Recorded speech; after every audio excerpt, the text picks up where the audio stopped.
Welcome to the Monday edition of Second City Sports Live in 11 color right here on Sports Zone Chicago. Along with Miss Lakeena McGee, which is she. I'm Cindy Brown. Hey, that's me. You can follow yours truly on the Twitter and the IG at SidK80. Once again, it's SidK80. That's SIDKID80. That's SIDKID80. I mean myself first. You can follow me at Lakeena McGee on the Twitter and at Lakeena_McGee on the IG.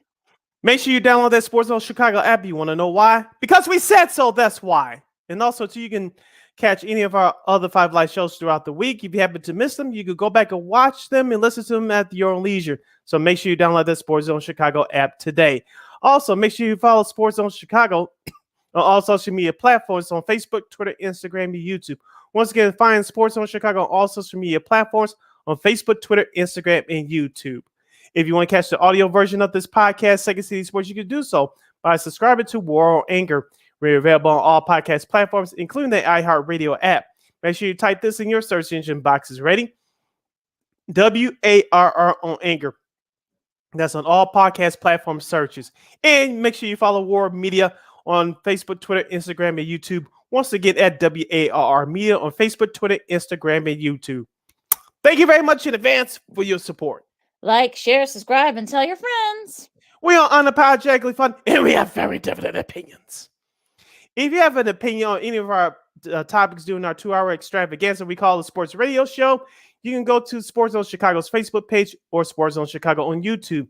Type in your questions or comments in the comments section. Lakeena will get them up on the screen for you. But decide to troll, or do something stupid, or just straight up act a fool, I've given Lakeena full boat to give you the Beerland Beer Boot. Bye-bye. I love when she says that.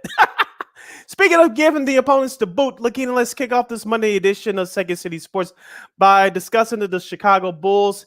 It looks like we're going to throw some flowers on their season here early, Lakeena, after going 0-2 for the weekend. They got destroyed in games 3 and 4 against the Milwaukee Bucks, their arch division rivals. The Milwaukee Bucks upended the Bulls in game 4 yesterday at the UC by the score of 119-117. The Milwaukee Bucks role players helped out Giannis Antetokounmpo while the Bulls superstar players struggled in both home games. Lakeena, it's just that simple. Let's break this down. I think we talked about this on our last show on Friday. Many Bulls fans thought that this series was going to be a breeze after Chris Middleton injured his knee, sprained his MCL following the Game 2 loss on last Wednesday. Many Bulls fans thought that this series was going to be a breeze. Maybe Milwaukee will win 1 game, but we should win this series no worse than 6 games. Milwaukee said, no way, we're still the defending world champions. Our role players came to play, while the superstars struggle in front of a home crowd, which haven't seen a home victory for that team since 2015. Lakeena, game 4 yesterday, even though the Bulls did hang in there, unlike on Friday night, but it ain't hard to tell, as rapper Nas once said. Milwaukee was clearly the better team. The Bulls better find answers between now and game 5 on Wednesday, which it benefited them last week with having an extra day between games 1 and 2. They have an extra day between games 4 and 5. Maybe it'll go in their favor, but the Bulls have injuries right now, including Alex Caruso, who was knocked out of yesterday's game due to concussion, which he did not return. The Milwaukee is just a better team. There's no way to I'm fine.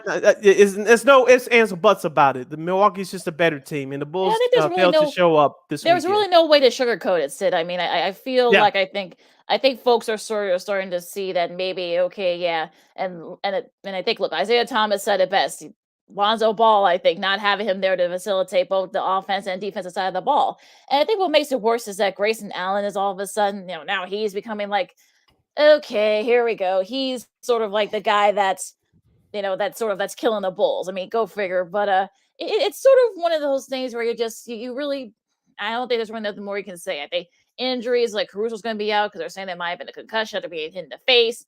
So it's just, at this point, I don't want to say throw in a towel. I think they'll try to find a way to win, but on Wednesday. But I just think that at this point, I think, look, I know because people, how Bulls Twitter is, they're already starting to say, well, is Zach a max player? Who can we get for Vooch? Who we get for Kobe and P. Will and all that stuff? It's just annoying at this point. I'm just like, I'm already over it, and we're not even in the off season yet. But look, I think like I think Milwaukee show you why they're the defending champions. Okay, fine. I don't have them going, to the Eastern Conference. I don't have them, going to the finals, so it really doesn't make a difference to me at this point. But let's at least, let's go out, with a fight. At least let's try to kind of, sort of try to build on this, and we'll see what happens from there. Let's break down the box score from yesterday's loss, Lakeena. Let's start with the Chicago Bulls. Patrick Williams had 20 points off of 7-13 shooting to go along with 10 rebounds. DeMar DeRozan had 23 points, 8 of 20 shooting. He had a horrible shooting weekend along with his buddy Zach LaVine, who had 24 points. He did start out hot early with 12 first quarter points, Zach LaVine did, but he struggled for the rest of the game. He had 8 of 18 shooting overall, 2 of 6 from three-point range. Javonte Green, only 2 points and 4 rebounds in 6 minutes of action off the bench. Kobe White, 2 points, 0 of 3 from downtown, 1 of 5 overall. That's not going to get it done. Nikolai Vucevic, who disappeared both defensively and offensively over the weekend. Yesterday's game 4 loss, he had a double-double, but it didn't look good. 11 points, 10 rebounds. That's just not going to get it done. Alex Caruso, as I mentioned at the top, went out with that concussion yesterday. 17 minutes of action, only 4 rebounds and 4 assists, no points. Lakeena, 37-19. That was the advantage for the Milwaukee Bucks scoring-wise coming off the bench. That told the story for me yesterday. Giannis Antetokounmpo could do whatever he wanted. I think we knew that coming into the series, Lakeena, but the defensive rotation for the Bulls was horrible. And Grayson Allen, 49 points, 11 of 14 shooting from downtown in the combined games 3 and 4 this weekend in Chicago. That's not going to get it done. And if you got to have a special defense to stop him, you're already in trouble because after game 3, both teams know each other's plays. You're not running anything exotic during the playoffs. We all know what the playoffs are all about. It's about adjustments and matchups. Right now, the Bulls are just not matching up with Milwaukee. They're not matching their intensity. They're not matching their production. The Milwaukee Bucks bench, they're taking it upon their shoulders to pick up the load in absence of Chris Middleton, while the Bulls are just running around feeling sorry for themselves. I mean, I think the frustration is setting in for the Bulls, and I think that you saw that in those last couple of games, especially on Friday with the blowout. So, it unfortunately, I think it kind of manifested on Sunday when look, I'll give him credit. He put up some big I think he went back-to-back threes, and then he tried to kind of get the Bulls in it, but then Portis hits a big three and all that stuff, and Bobby! I saw. And well, yeah, and he, and Bulls fans, I think, he was being, all, razzle dazzle and stuff. And I think, Bulls fans did not like that. So that sort of, the Bobby sucks chant, that's how the whole thing started. But, I think, it was just frustration for the Bulls. I mean, they threw as much at them as they could. And I know everybody wants to make a big deal about DeMar DeRozan and Zach, leaving the floor right before the buzzer. And everyone was, our buddy Tony Gill. Yes, I'm calling you out, Tony. Actually compared us to when D Wade and I think it was Rondo who did. Oh no, I think it was Jimmy when Jimmy Butler was here that did it. After that, the playoff game in 2015 was last time they actually were in the playoffs. 2017, I should say. And I look, this is not this solely different. I mean, that 2017 team, that was just like. It was basically with 3 alpha males and everybody else. So there was D Wade played half that year. He told you going into that year that that he wasn't going to play the full season because he have a bad knee problem. But that's a whole nother issue when we will. And that's and the whole thing. And this is a whole different story. So I think people need to kind of just chill on that and such. And Bulls twittered, being the knuckleheaded place that it usually is, and it's just sort of one of those things where everybody's always saying, hey, let's trade everybody, let's Zach's not a max player and blah blah blah and all that. So it's just like I'm just annoyed. It's sort of annoying and everything. And our buddy Vernon's fairly what's up Vernon says that Grayson is young Bill Laimbeer. Like maybe he might be, that might be the case, but we'll see. I mean, look, I think look, AK and Eversley have a lot to think about this off season. And look, we'll see what there's plenty of time to think about that. So we'll see what they do with it. But I'm just, I've been hearing like sports radio and certain, not all hosts, but I think certain Chicago sports radio hosts are already kind of like going in their little tangents and everything. And I haven't really been listening to it the last few days because like some of their takes have been like just awful, but I'm not really, ain't nobody got time for that. So I'm just gonna, the Bulls had a really good season. We'll probably be doing this on Friday, and but let's just we'll see what happens. But I think right now let's at least try to extend and maybe make them earn it. Don't just give it to them. Let's just do that.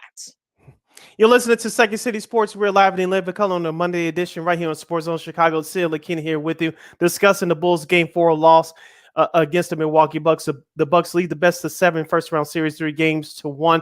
Game 5 will be at Fiserv Forum in Milwaukee on Wednesday night. Lakeena, you brought up the Zach LaVine Bobby Portis scuffle. It wasn't really a scuffle, it was a verbal scuffle. Bobby Portis fouled Zach LaVine late in the game. Of course, Bobby had his arm and his hand around Zach LaVine's face. Of course, Zach shoved it off, and then both of them started yelling back and forth at each other. And Bobby Portis did the championship ring, pointing his finger to the crowd.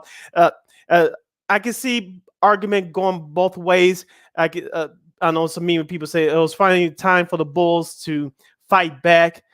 And then some people said this has nothing to do with nothing with Bobby Portis. Why is he quote unquote rubbing it in?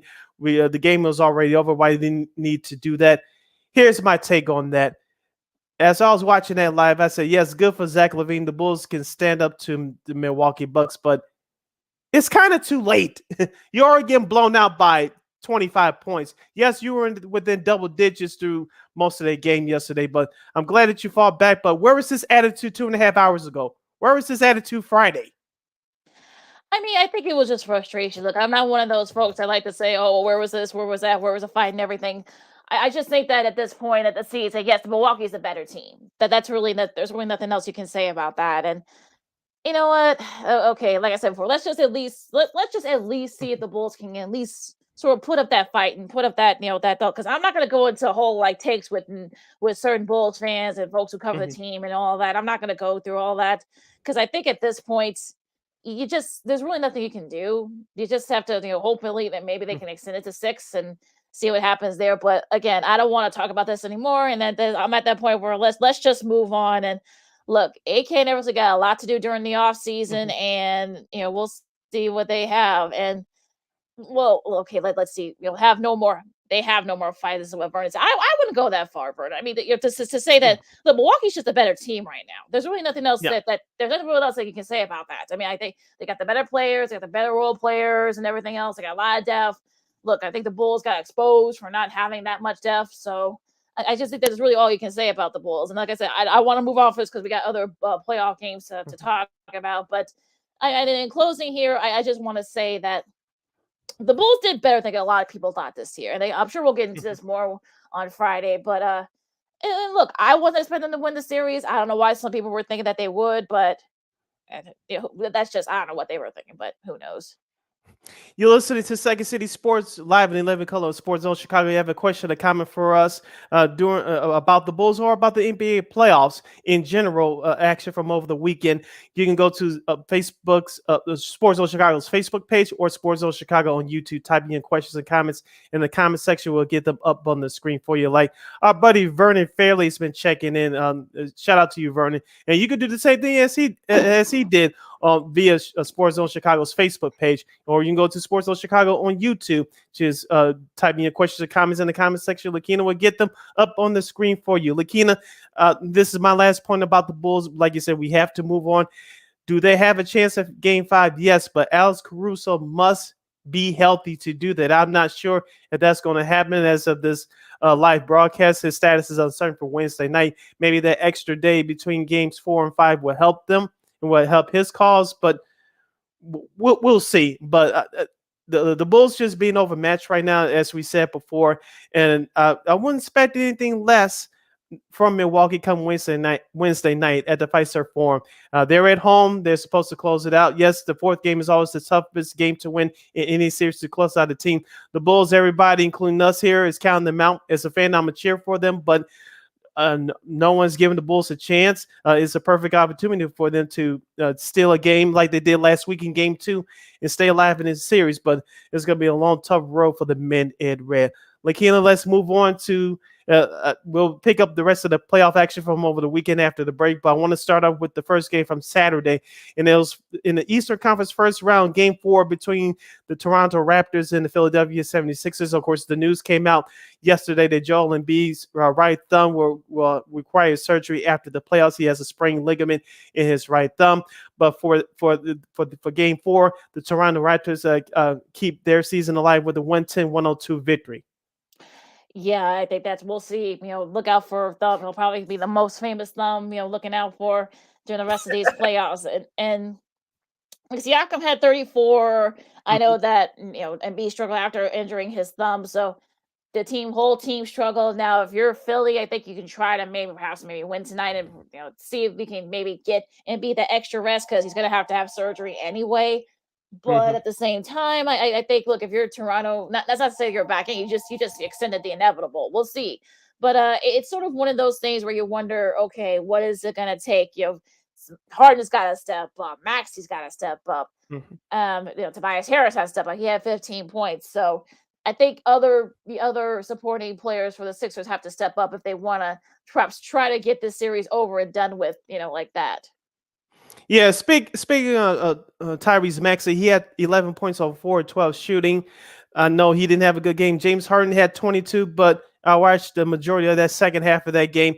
Yeah, he hasn't looked well in this playoffs thus far. And I don't know what it is. You can't say it's adjustment to him and Joel Embiid. They had time to do that a couple of months ago. So whatever is going on with him, he's got to step it up. Like you mentioned now, looking at that, uh, the injury of Joel Embiid's right thumb is not going away anytime soon. Tobias Harris, he had a nice game with 15 points, but he needs to do more. So, on the flip side for Toronto, as you mentioned, Pascal Siakam's 34 points, but Fred VanVleet had 5 points. He left the game early. He's not going to play tonight in Game 5 with an injury. I know he's been injured over the last few weeks, and that's going to hurt Toronto. We talked about last week, Lakeena, Scotty Barnes, um, who kind of he did make his return, only scoring 6 points, but remember he injured his ankle last Saturday in Game 1. It affected them in Game 2, which he didn't play. So Toronto, as of right now, their season is still alive, and they held off Philadelphia at the end. But Toronto's going to need more of their production, especially from their bench tonight. Yeah, we'll see if they can. I mean, I think not being able to have that's really gonna be interesting, especially I think Siakam's got to step a little bit more. The rest of their supporting cast of the Raptors, so it's gonna be very interesting to see who steps up. Gary Trent Jr. had 24 points, sort Mhm. of right behind Siakam. So we'll see what happens in that game, and we can probably do one more from Saturday. Until we go. I know we're going up against it, but this should be. This actually just got interesting. The Jazz is now and the Mavs are now tied after a big win by the Jazz. And it's sort of interesting because they were down 4 with less than a minute left. So, it was just sort of interesting the fact that they were able to score, I think like the last like 12 points. So what do you think Mhm. happened in that game on Saturday? Dallas failed to execute down the stretch, unlike in games 2 and 3. It did cost them in game 1 as well, but they got away with it in games 2 and 3. Utah finally woke up and say, "Hey, our season is on the line. Let's do what we have to do. We're at home. We're down 2-1, and we don't want to send our home fans disappointed." And that's exactly what happened. Dallas brought back Luka Doncic. He had 30 points in 34 minutes of action, including 4 of 10 from downtown. He wasn't a problem. Reggie Bullock, as we talked about in our last episode, Lakeena, he had to step up, and he's been a very good supporting cast player for the Mavericks all year. He only had 11 points. Jalen Brunson had 23, but he only struggled shooting 7 of 18, and so he needs to step it up there. Keebler off the bench, Lakeena, he only had 3 points. That was very disappointing from him. You really didn't get much from your bench. Spencer Dinwiddie, 5 points. That's just not going to get it done. But on the flip side for Utah, Donovan Mitchell had 23, Rudy Gobert had 17 and 15. And so those two superstars helped you right there. But it was Bojanovic that had 12 points, including 4 of 10 shooting from the field. And you had Yeah, Jordan Clarkson, Clarkson, one of the who top was 6 men yeah, he was in like the NBA, had 25 points. yeah, all right off the bench. So I think that sort of propelled them. Hmm. Of course, we'll see if they can, get a pivotal game 5 tonight. So we'll see who can take control of the series. I think the Dallas, if it'll fail execution, I think that's what cost them the game right there. And we'll Hmm. see if the Jazz can, extend the series and take control of it. So we're gonna take a really quick break. We're gonna talk more NBA playoffs and a series that shouldn't be extended, but somehow it is because the one of their stars had probably their worst shooting nights of his career, and also to some other great playoff matchups. And while like one team is looking to hopefully seal their win. And yeah, some other stuff too. Second City Sports, Sports Zone Chicago, Cindy Brown, Lakeena McGee, and we'll see you right after this. AutomotiveMap.com presents the Sports Flash on the Sports Zone Chicago.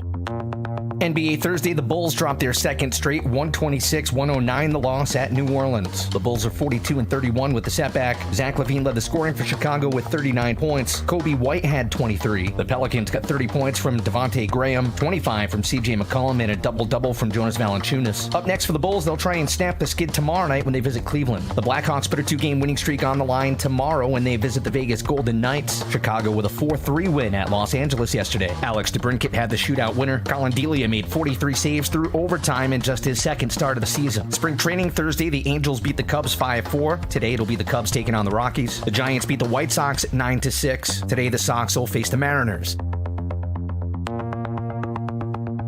For lightning fast sports updates, download the Score app. It's free and one of the most popular sports apps in North America. I'm Chuck Sanders. That's the Sports Flash on the Sports Zone Chicago. Nobody protects you from mayhem like Allstate. I'm a speed bump. Did you hear what I said? I'm a speed bump. And if you have cut rate car insurance, the cost to reattach your muffler could really be a bump in the road. So switch to Allstate, save money, and be better protected from mayhem, like me. Based on coverage and limits selected, subject to terms, conditions, and availability. In most states, prices vary based on how you buy. Allstate Bar and Casualty Insurance Company and affiliates, Northbrook, Illinois. Have you wanted to speak a new language but thought it'd be too difficult or take too much time? Then try Babbel. In just 15 minutes a day, Babbel teaches you conversations that you will actually use. With 14 languages and lesson topics like travel, business, relationships, and more, you'll learn what matters most to you. Babbel. Language for life. Learn a new language with ease. Go to Babbel.com to try for free. That's BABBEL.com.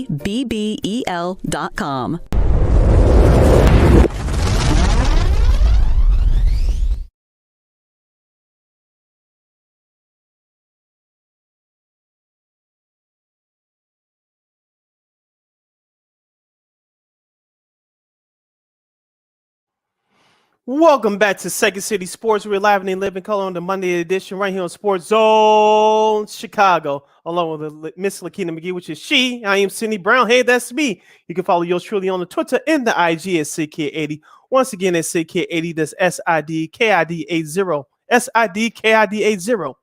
You can follow me at Keena McGee on the Twitter and at Keena_McGee on the IG. You have a question or comment for us about the Bulls or the NBA playoffs from this weekend, you can do so by going to Sports Zone Chicago's Facebook page or Sports Zone Chicago on YouTube. Type in your questions and comments in the comment section. Lakeena will get them up on the screen for you. Continue our NBA playoffs review from the weekend. Let's go back to the Eastern Conference. Lakeena, game 4 between game 3 rather. Woo, good grief. Great game 4 tonight.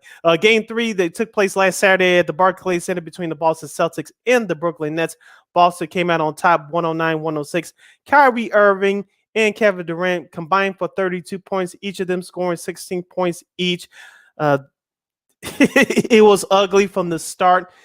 Bruce Brown led the Nets with 26. Jason Tatum had 39 for the Celtics, while Jaylen Brown had 23. Lakeena, I know we're going to break this down right now, but Boston's defense was very impressive. But Brooklyn, they had their chances to take over the game, especially early in the second half. But Boston was just too tough. And I don't know what's going on with Kevin Durant, especially. I know he had the first 2 games of the series scoring rise. It's been around his average or close to his average. But let's give the Boston Celtics defense credit. They've come to play, and they're showing why they're one of the best defensive teams in the league. I happened to watch the Yes Network's post-game show. That's the Nets' flagship TV station. Frank Isola, great NBA writer and the Nets TV analyst, and he said something that, if you really been paying attention, it wasn't earth-shattering. He said he thinks that something's going on with Kevin Durant. He can't really pinpoint what it is, but he said something's just not right with Kevin Durant. And I said, yeah, watching him, especially in that fourth quarter, something isn't right. Your best players usually take over scoring-wise in the fourth quarter, and that didn't happen with him on Saturday. Yeah, you wonder though, is something off, especially the fact that he actually again went sort of over for a little bit during that stretch late in the Hmm. fourth quarter. And but again, where's the supporting cast for the Nets? I mean, Hmm. I don't look. Kyrie did what he could. 18, 16 points, I should say, but he could have done more. Seth Curry only scored 10. Andre Drummond only scored 2 points. Now Nicholas Claxton had 13, and Hmm. Patty Mills had 12. So I guess I guess that helps. But you needed more production from some of your other guys. And look, Durant had 16. Now again, is it injuries? Is it mental? Who knows? But with Durant, but I just think that the team itself just isn't in a really good place. I think coaching wise, no disrespect to Steve Nash, but I feel like he's really not. We've seen the last few years, he's not the right guy for the job, it seems. He may So get the boot if they lose he tonight. might, Like I said, we'll get especially, to the rest of yeah, the playoff schedule for the next couple of days in a few yeah. minutes, but that may be the change that the Brooklyn Nets need. They're probably not have a choice. I think that's going to be one Yeah. of the issues. There are a whole lot of issues. I know Ben Simmons, he was supposed to play, but now he's not. I mean, I wouldn't play him. You're down I 3-0. Like, Yeah, I told what's you, the Lakeena, as point? soon as I see him actually in the uniform or on the court, he doesn't matter to me. He Yeah, really doesn't. it's sort of like, okay, you know what? Yeah, you probably was going to play anyway, even if they had won that game. But it is what it is. But yeah, I think the Nets are at a crossroads right now. I think this team was put together. They tried it. With KD, Kyrie, and Harden, that didn't work. Then you brought in Ben Simmons. He couldn't even get him on the floor. That's not working. And now, KD's been struggling. You don't know if it's mental or physical. Who knows? Time will tell on that. But I just don't know what to say. I mean, we've been talking about the Nets the last couple of years. That's like the new, like, you know, dream team, if you will, or Hmm. whatever. But it just isn't working right now. It feels like I don't know what else you can say. Now going into the last game for what'd you say? A couple other things. I got no mod on YouTube. The consistency of the defense, referring to Boston, has just frustrated Durant, and that's what we've been talking about. That's been the major factor in this series. And on the flip side for Boston, I know Robert Williams, their big guy, did return. He didn't do much on the stat sheet, but did bring in that energy and that presence that the Celtics had from him for most of the season until he got hurt a few weeks ago. So Boston's defense intensity kicked up, especially in that second half, and they didn't get much from their bench outside of Pritchard's 10 points. But Jaylen Brown and Jason Tatum carried the day for the Celtics. Their superstars stepped up while Brooklyn superstars went and disappeared, and that was the difference in Game 3. Definitely, and we'll see what happens in Game 4. We'll get to that in a second. Now, the rest of the last game from Saturday was probably one of the best games of the night, so probably of the Yes. weekend. You got Grizzlies and T-Wolves. I mean, T-Wolves were up big. The Grizz catch up. The Grizzlies went up by like 8 points, but then T-Wolves caught up. Karl Anthony Towns had a big shot that propelled us to that win. Now the series is tied 2-2. There's a little bit of friendly little jarring between John Morant's dad and Cat's dad. So it's becoming another. That's been one of the best storylines so far, not just in this series but in the whole playoffs. It's great to see great parents, especially fathers, supporting their sons, and you can tell it's pure, genuine support. Is not those who are not quote unquote just acting up for the cameras. I don't get that feel here. There's pure, genuine love for their sons. Yeah, they should be having their own show. I think there's definitely need a Bravo or somebody needs to call them. It's just crazy. They've got great personalities. Now going to the game itself, Morant had 11 points, so he was sort of a little bit banged up. So we'll see if that injury, Mhm. we'll see how he is injury wise. Desmond Bane had 34 leading the way there, but that wasn't enough. It was Carl Towns, of course, had 33 points, like we Mhm. said. Anthony Edwards got a little bit banged up too, but came back. He had 24 points. Mhm. Sort of, there was really their bench guys. Jordan McLaughlin had 16 off the bench, was a career high for him. So yeah, it's Mhm. really been like the support players. Now in this case, the T-Wolves supporting players definitely helping propel them to that win. Yeah, and Patrick Beverly picking up a technical foul Of was new with course. him. He brought the energy, he brought the spark like he's been doing throughout these playoffs. He had 17 points, 5 assists, and 2 rebounds. He missed 2 key free throws, Lakeena, but Minnesota got away with it. Of course, Karl Anthony Towns hit his for Minnesota to go up 4. Of course, Desmond Bane hit that long 3 at the end. And I don't know if you call Richard Jefferson. He did the broadcast on ESPN with Ryan Rucco. He said, "Back up, don't foul." Anthony Edwards almost fouled Desmond Bane. If you would have touched him a little inch further, that would have been a potential 4-point play for Memphis. So Minnesota, they're a young team as well, and this is their first time going through this playoff experience as a group. But Anthony Edwards almost got caught with his pants down. But Minnesota, they outlasted the Grizzlies to tie this best of 7 series at 2 games apiece. Now it's the best 2 out of 3. Now you mentioned Lakeena. We mentioned all season long. The Memphis Grizzlies have played better without Ja Morant, but this is the playoffs. You need him healthy. Yeah, then that's going to be the thing where we'll see if that kind of comes back to bite him in the butt, especially if he is a little bit banged up. His his minutes are going to be limited. So we'll see what happens there. Now going into yesterday's games, Denver told Golden State, you're not going to get us just yet. 126, 121. The final there, and it's really been, we know the Jokic did his thing. He had 37 points, but it was Bones Highland. Now, if that name doesn't sound familiar, and it probably doesn't to some of y'all, but No. he's a rookie out of VCU. Well, a second year guy, I should say, out of VCU. He was the Colonial player, no, A10, I should say. He was all A10 in his one only year there at VCU, and he had a career high 15 points off the bench to help, especially a big shot late to help propel Nuggets to hold off the Warriors at least for right now.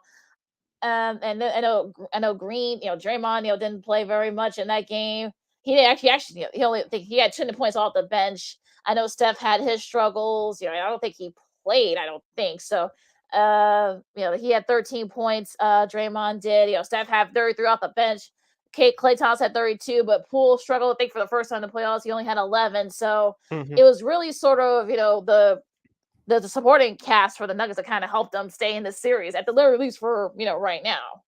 Yeah, speaking of the Nuggets supporting cast, we talked about it on Friday, Lakeena, at they blew Game 3 to the Warriors. Who was going to step out to help out Nikola Jokic? It was Monte Morris yesterday, 24 points off of 7-11 shooting, including 5 of 7 from downtown.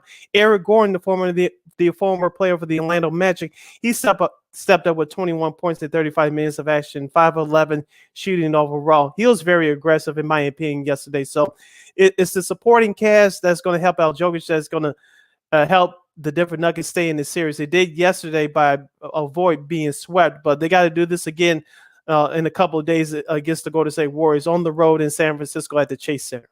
That might be a bit of a tall task. We'll see if they can.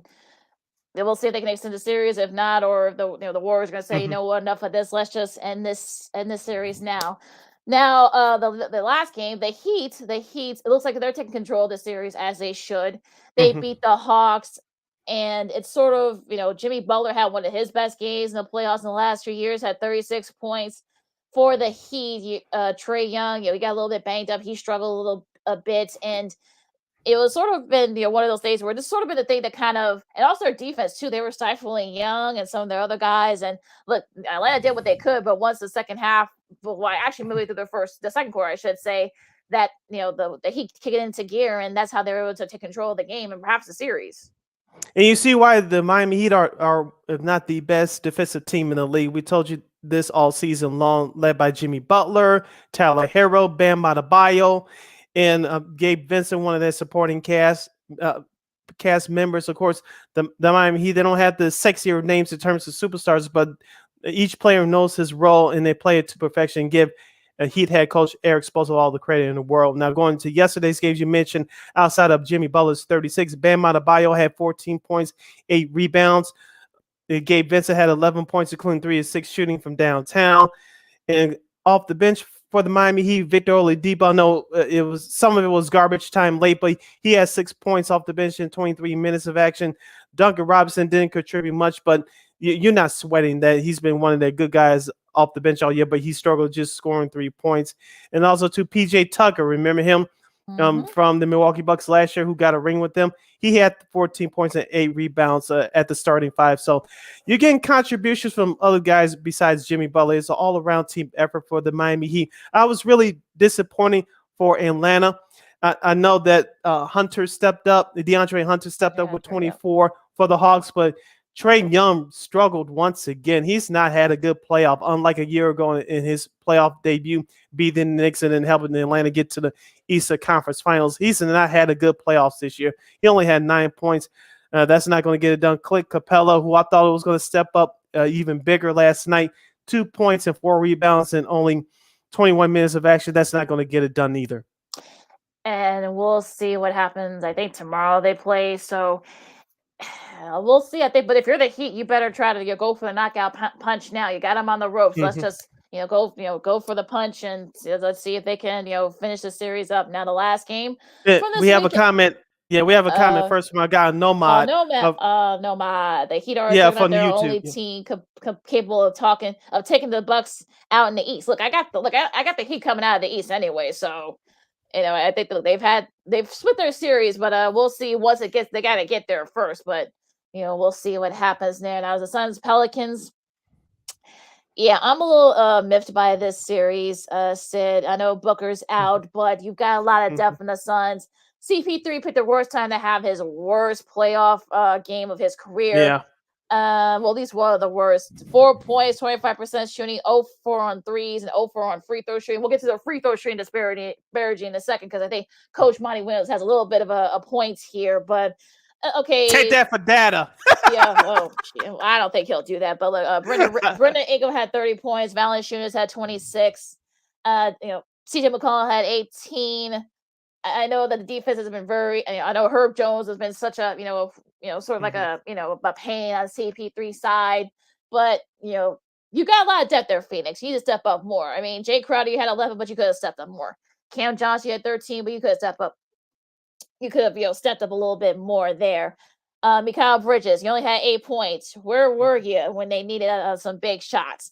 I know JaVale McGee had 14 off the bench for them, but not really too much contribution. So I think if you're the Suns, you better wake up because now the Pelicans feel like they have a legitimate shot to win the series. Do they? Who knows? But if you're, tomorrow's game, or I think they don't play till Wednesday, but pour it on them and don't let them up. And I think CP3 once we get into our previews, I think CP3 will have his best showing. But I just think at this point of the season, look, you had him on the ropes. You should have went for the knockout punch. You didn't, and now you're tied 2-2 for nothing. So, yeah. You pretty much said what I was going to say, Lakeena, regarding the Phoenix Suns. I said on Friday who needs to step up DeAndre Ayton to help out Chris Paul, and that's what happened in Friday's Game 3. Now, Game 4, DeAndre Ayton last night had some good stats in 33 minutes of action, 23 points and 8 rebounds, but everybody else, as you mentioned, reading out the scorecard, didn't do well. And let's be honest, in New Orleans, they were down 2-1. They play on their home court. Perhaps maybe Phoenix took New Orleans for granted, thought it was going to be easy like it was on Friday down the stretch. This is the playoffs. You cannot take anything for granted. I still believe that the Phoenix Suns are going to win this series, but you better not let it get to Game 7. You have Game 7 on your home court because, as you said, Lakeena, you're going to give a team like that in New Orleans that much more confidence, and those teams are very dangerous if they ever recognize what they have. So, the Phoenix is still going to win this series, but like as you mentioned, Game 5 is going to be key. Give credit to head coach Willie Green for the Pelicans. He's really been doing a heck of a job over the last month and a half or so. Yeah, we'll see. I mean, I think Nomad just said it on YouTube. He said, look, the Suns rallied pretty well after a bad game. He's not worried. So yeah, I'm not worried either. But if you're, Game 5 though, that's pivotal. You didn't think you'd probably be going to a Game 5, but now you are. You better wake up. Now going into tonight's games, you have Boston and Brooklyn. Boston hoping to seal the series up. Will they? Conventional wisdom says yes, Lakeena, but the way Brooklyn has been playing, I know most people will say no. I'll be one of the few that says yes. Brooklyn will keep their season alive tonight. I think Kevin Durant is going to have a good game. Kyrie Irving is going to have an okay game, but let's see if Bruce Brown, in particular, Seth Curry can keep it up, and see if we can get something out of Goran Dragic. Kyrie and KD both need help, and let's see if the supporting cast can do it. They did it in Game 2. They just blew a 17-point lead, and there went that. In Game 3, the superstars didn't come through, but I think you'll get a total team effort from the Brooklyn Nets tonight. They don't want to be swept on their home court. Yeah, I think they'll find a way to win it tonight. I think because, like you said, I don't think they don't want to go out like this, especially not on their home floor. We'll see. That's at 6 o'clock on TNC, at 7 o'clock on NBA TV tonight. The Sixers will take two. Will try again to seal their series against Toronto. Will they?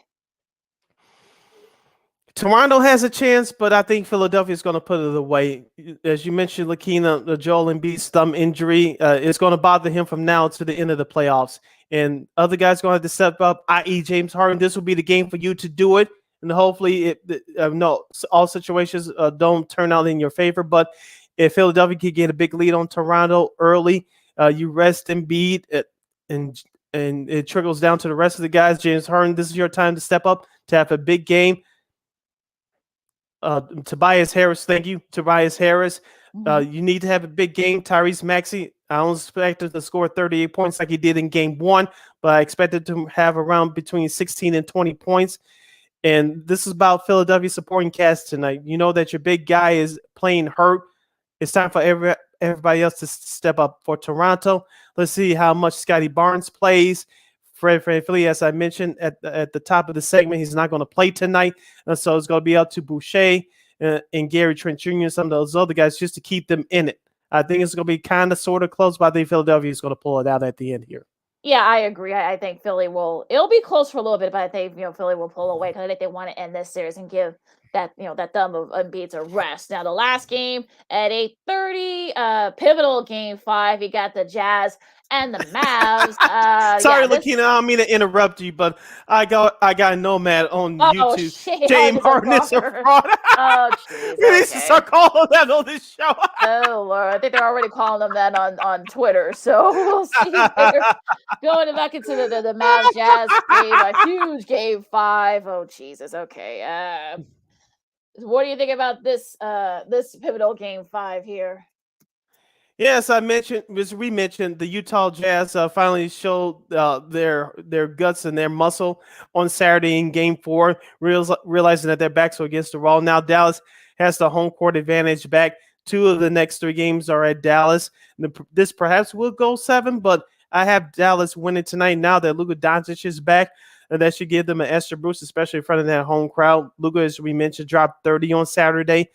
But it's going to be up to the supporting cast once again for Dallas. They did it in games 1 and 2. They came out their home court with the split with everybody playing well with Luka being out. Now it's time to match that effort again to help out Luka Doncic. Yeah. As we said before, I don't like how Utah has been playing since the All-Star break. You saw it in games 2 and 3. I think it's going to be a close game tonight. I know that Dallas is favored by 3, but I have Dallas pulling this one out at the end.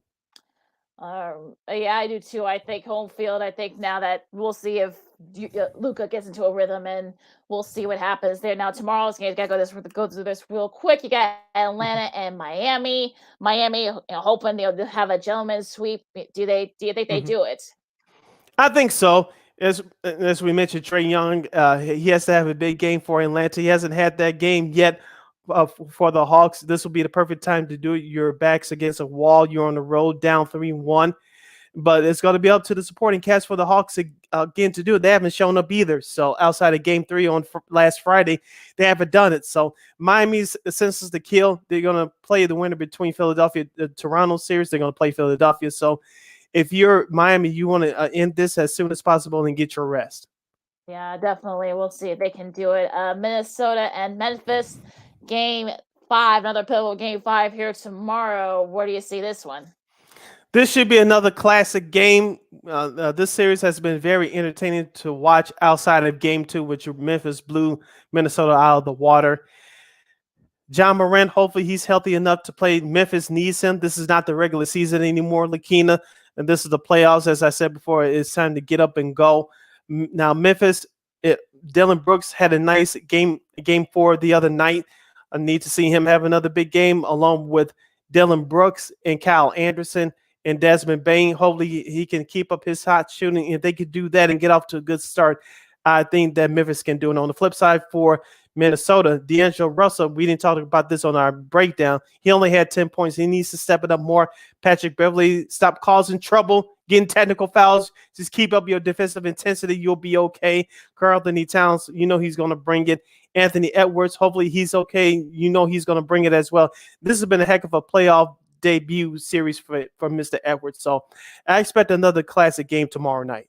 Should be should be a lot of fun there. Another game 5. I don't think anybody expected this. The Pelicans and the Suns. I'm gonna keep it short and sweet. Yeah, not before Devin Booker's injury, no.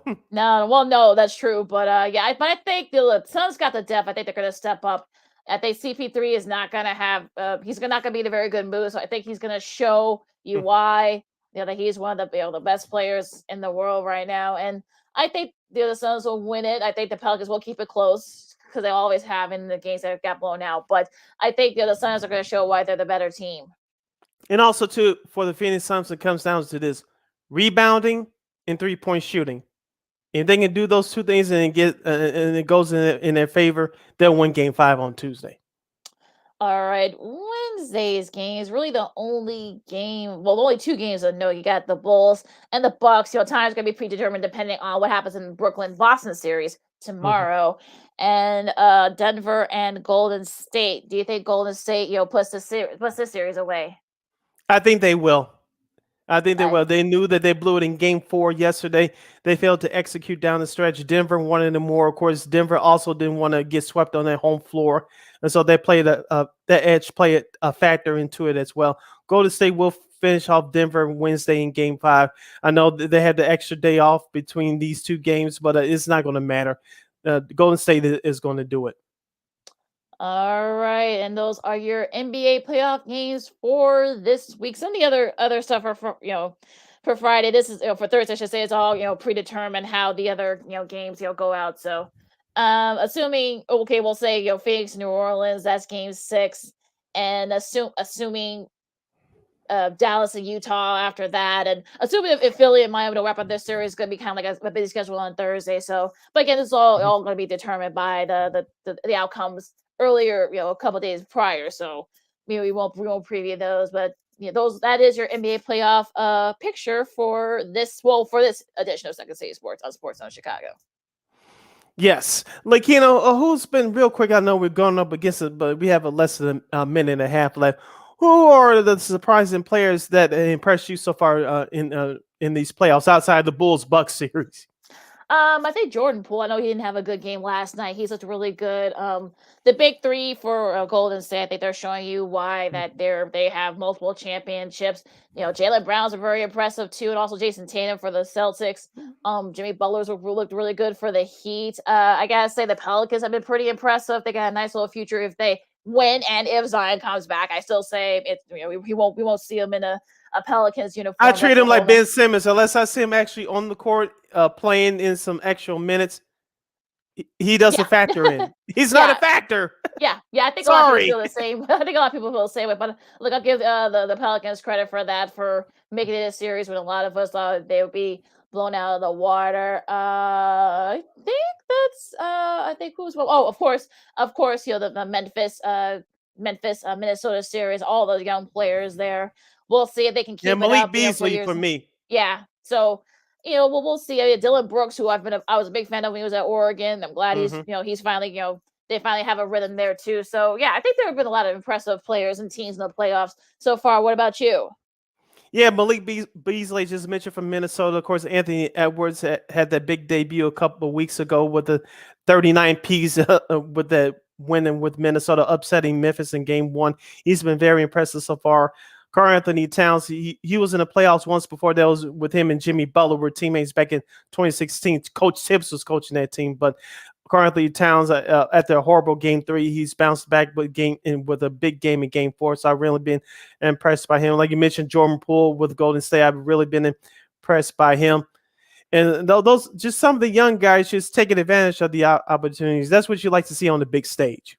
So also congratulations to Scotty Barnes, who won Rookie of the Year, and I think he's like the 3rd Raptor to do that, I think, or maybe the 2nd Raptor, I'm not sure, but yeah, congrats to him. I know I was high on Evan Mobley, so but look, I think Barnes Barnes led the rookies in both scoring and rebounding. Unfortunately, he's hurt. We probably won't see him for the rest of the season, but you just want to give a shout out to him and winning Rookie of the Year. Yeah, so congratulations to Mr. Barnes. Of course, Damon Stoudemire was the other Toronto Raptor to win Rookie of the Year during the 95-96 season. Yep. Hour number 1 in the books. Hour number 2 straight ahead. You're listening to Second City Sports live in 11 color on the Monday edition right here on Sports Zone Chicago. We have to talk about baseball. Both teams in town are going in the same direction, and it's not good. And Lakeena, I will definitely need your help. We'll try to get through this together. And a former Chicago Cub grabbed the national spotlight last night. We'll get into all that and much more. I'm Sydney Brown. That's Lakeena McGee. You're listening to Sports Zone Chicago. AutomotiveMap.com presents the Sports Flash on the Sports Zone Chicago. NBA Thursday, the Bulls dropped their second straight 126-109, the loss at New Orleans. The Bulls are 42-31 with the setback. Zach LaVine led the scoring for Chicago with 39 points. Kobe White had 23. The Pelicans got 30 points from Devontae Graham, 25 from CJ McCollum, and a double-double from Jonas Valanciunas. Up next for the Bulls, they'll try and snap the skid tomorrow night when they visit Cleveland. The Blackhawks put a 2-game winning streak on the line tomorrow when they visit the Vegas Golden Knights. Chicago with a 4-3 win at Los Angeles yesterday. Alex DeBrincat had the shootout winner. Colin Delia made 43 saves through overtime in just his second start of the season. Spring training Thursday, the Angels beat the Cubs 5-4. Today, it'll be the Cubs taking on the Rockies. The Giants beat the White Sox 9-6. Today, the Sox will face the Mariners. For lightning fast sports updates, download the Score app. It's free and one of the most popular sports apps in North America.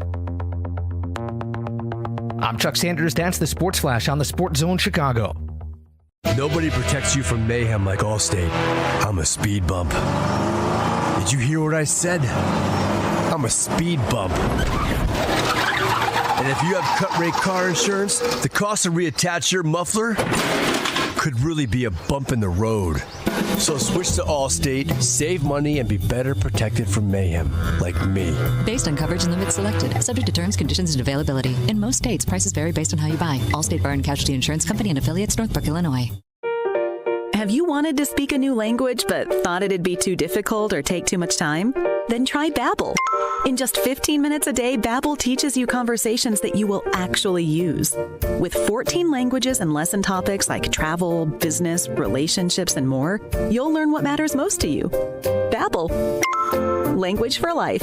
Learn a new language with ease. Go to Babbel.com to try for free. That's BABBEL.com.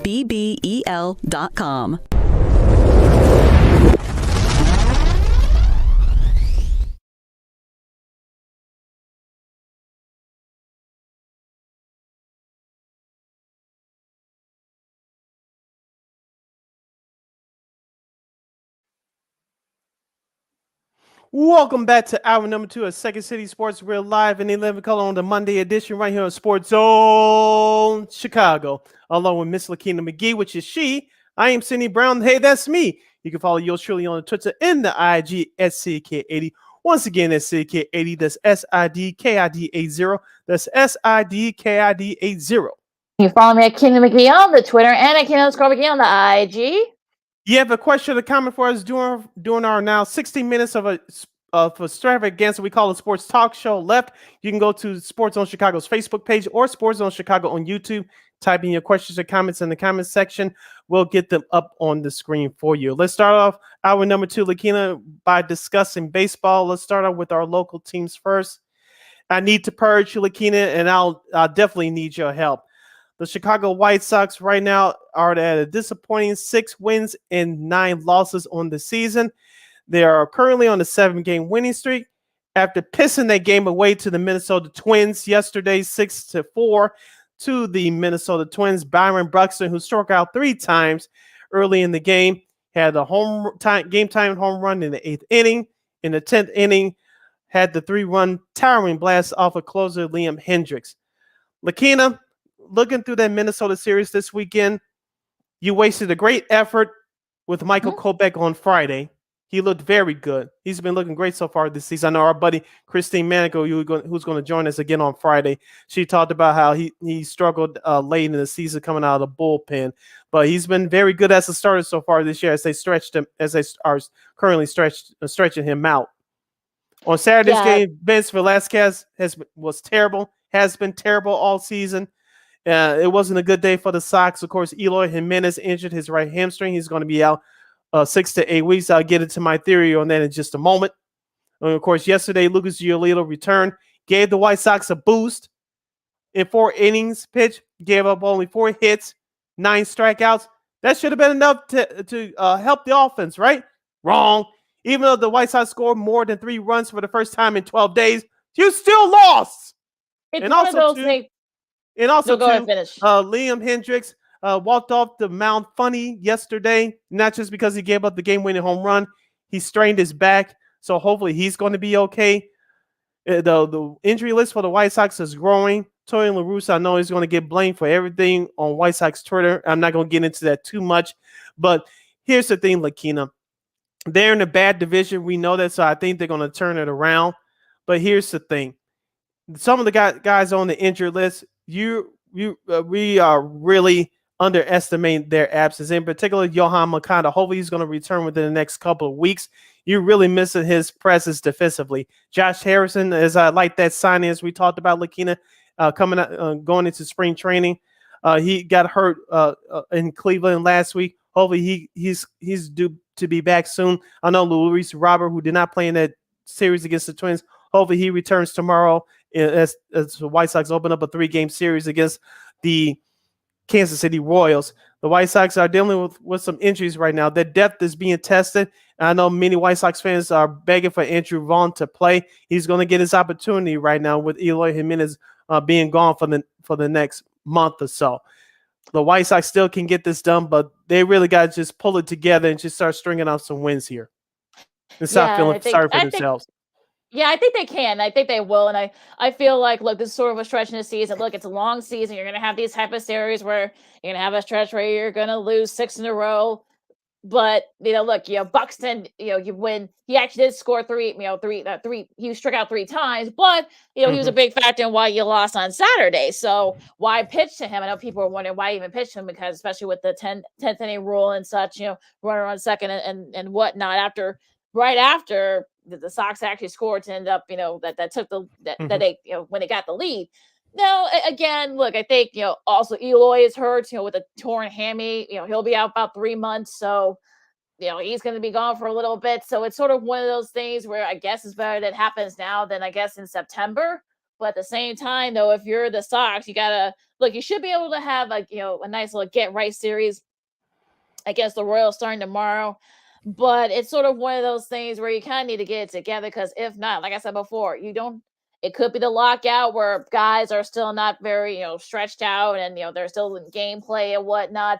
So, you hope that more guys can step up. They're going to have to step up more, especially with, guys like Eloy being, out for a little bit. So someone else is going to have to step up. You got a lot of depth there. Let's show it. So I really don't know what else to say about the Sox at this point of the season, but, look, you don't want to say that it's over with the Sox. You don't want to do that at this point. It's still very early. We're not even a month in the season yet. But again, this could not, you probably could have had a better start though if you're the White Sox. So we'll see if they can kind of get it together. And I think there's no reason why they wouldn't. They can't. A couple of things with Eloy in the White Sox. First, I know the White Sox said Eloy is going to be out between 6 to 8 weeks. They're going to take their time with that, but just in case that everything goes on schedule, Lakeena, he's going to return on June the 7th. And who do they face? The Los Angeles Dodgers. Look at that schedule. The day before, they have the day off. And so if everything goes according to plan, and that's 6 weeks from right now. And so my prediction is that Eloy is going to make his return the first full week in June on Tuesday, June the 7th, when they host Los Angeles Dodgers. And that's if everything goes according to plan, of course.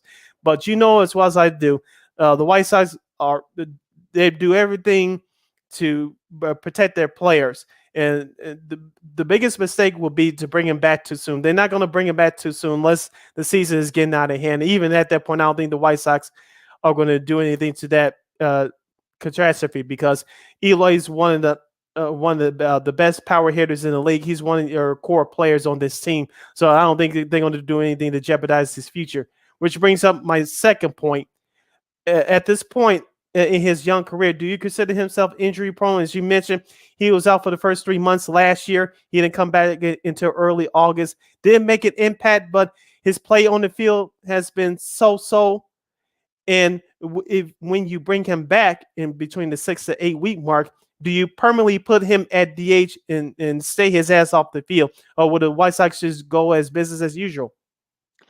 I think that's going to be a thing they're going to have to figure out. I mean, again, you hope that by that time, if he does come back in about 8 weeks, we'll see if we'll see where they are. They should be able to have a nice little run. Hopefully they'll be right there near the first, near the top of the Central as they should be. But if things, are still the same, that that plan might change. So, but again, we'll just have to wait and see, because I don't want to say that he's becoming like, the guy that's very fragile, and I know I've seen some people say, glass, like, glass, people are already calling him glass with all the injuries he's had earlier in his career. But this is becoming very concerning, the fact that he's been able to get hurt. And you saw what happened. He was rushing, charging up, and then he pulled his hammy, and the way he landed, it didn't look good. So we'll see, and it's gonna be tough. I know some strength conditioning coaches. I know our buddy Sean said on his show earlier that he thinks that guy should be at fault. Again, that's another. They fired their trainer last year, so what are you gonna do now?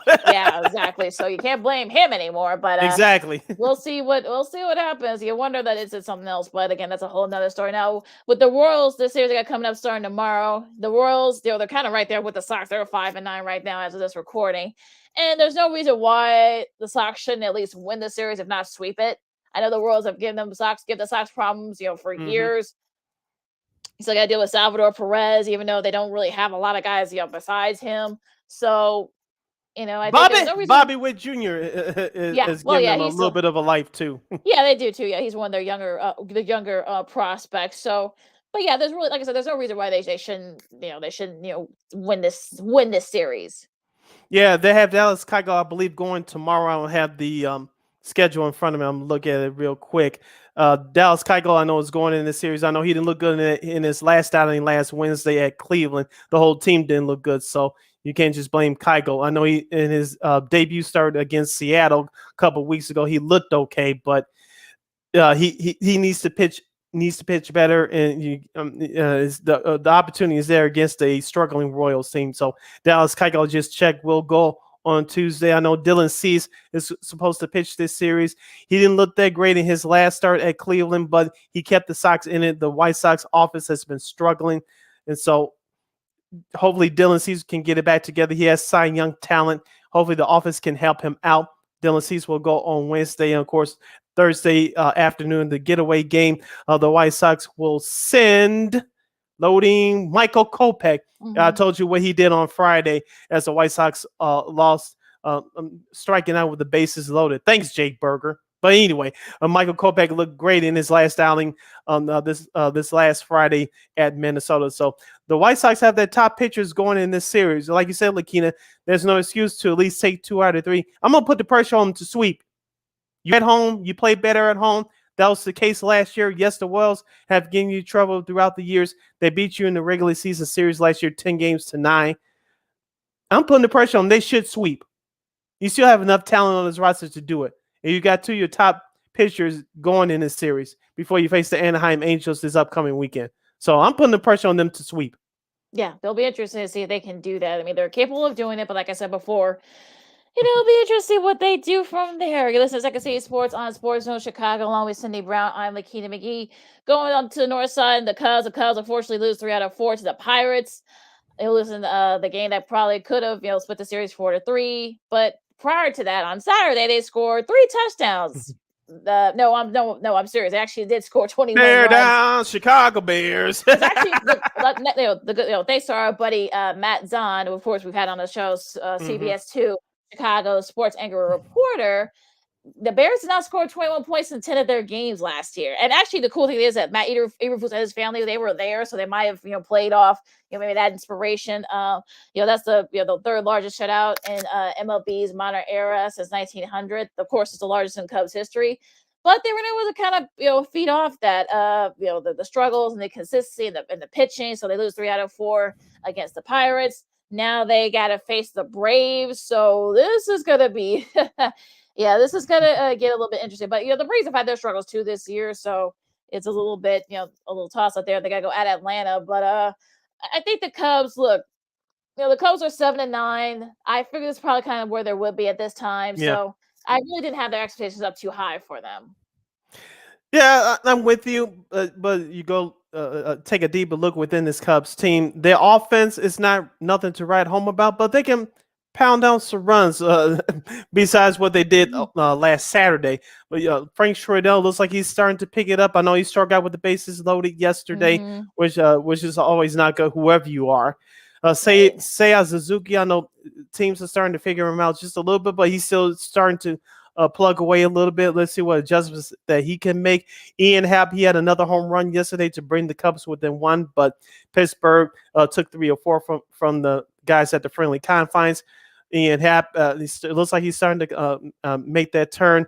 And also, too, let's just see if David Ross can continue to push the buttons to push the young guys. So far, they responded, but I'm also looking at the starting pitching. Kyle Hendricks was the beneficiary of that game on Saturday. He looked okay. He didn't have to have his best, but he did just enough for the Cubs to win thanks to that offensive outburst. Marcus Stroman, hopefully he can turn it around. Drew Smiley has been okay, but I'm worried about the back end of that rotation, and I'm worried about the middle relief in that Cubs bullpen. That's been an issue for the Cubs the last couple of years. Also, Alfonso Rivas had a solid weekend too. He had 5 RBIs in that 21-0 shutout there. So yeah, it's sort of, you're getting contributions from some of the younger players, which I think if you're a Cubs fan, that's what you want to see and have keep coming into Wrigley. So we'll see what happens. Like I said, they got a tough series coming up against Atlanta. So, starting tomorrow. So we'll see if they can kind of, at least they can just win one game. I think if you're a Cubs fan, you'll take it. But, at this point of the season, I think you just gotta, just roll the punches. And look, if they as long as they stay kind of within that 500 range or right near like that borderline 500, I think that would be considered a really good season. Stroman actually goes on tomorrow against Max Free, so that should be an interesting pitching matchup to say the least. And Max Free had a great game in his last outing at the Dodgers last week. Whew. Yeah. So we'll see what happens in that series. So Sid, what caught your attention in MLB this weekend? Let's get the no, let me not make up a phrase. Let's just get the elephant out the room first. Did you catch Sunday Night Baseball last night? I did not. I was watching playoff basketball, but I did see former Cub Kyle Schwarber. Right here. Them. They know it's right here.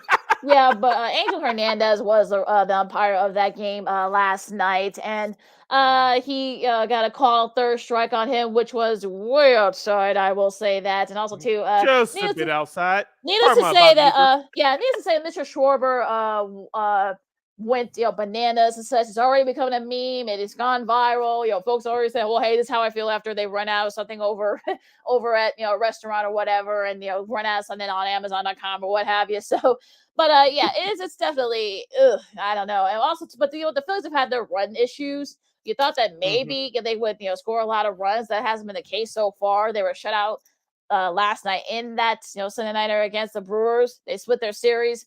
But it's sort of I think those Phillies got other issues besides Schwarber losing his temper. It was right here. Also, what caught my eye this weekend was I did get a chance to check out this game, some of it live, going back and forth between this game and the NBA playoffs. It was the Boston Red Sox and the Tampa Bay Rays.